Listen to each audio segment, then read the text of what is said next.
Hello, আসসালামু আলাইকুম। সবাই কেমন আছেন? আশা করি আলহামদুলিল্লাহ সবাই ভালো আছেন। আপনাদের দেখাচ্ছি যে মধ্যপ্রাচ্য একটা দেশ। আসলে কেউ বলতে পারবেন কিনা এটা কোন দেশ? হ্যাঁ, দেখেন আজকে ঈদ।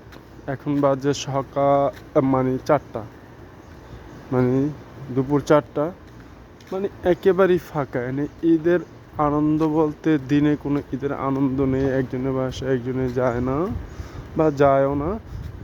এই আনন্দ ভাগাভাগি করে নেবে কখন আমি জানি না, কিন্তু একেবারেই ফাঁকা, একটা মানুষও না। শুধু আমি একমাত্র বের হয়েছি মসজিদে যাওয়ার জন্য নামাজের উদ্দেশ্যে, এছাড়া আর কোনো মানুষ নেই।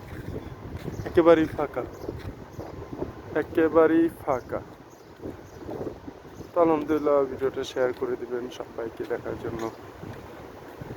হ্যাঁ, আমরা যারা বাঙালি আছি ইনশাল্লাহ আমরা তো আজকে ঈদ, কালকে ঈদ, সবাইকে ঈদ মোবারক, ঈদের শুভেচ্ছা জানাই। Thank you.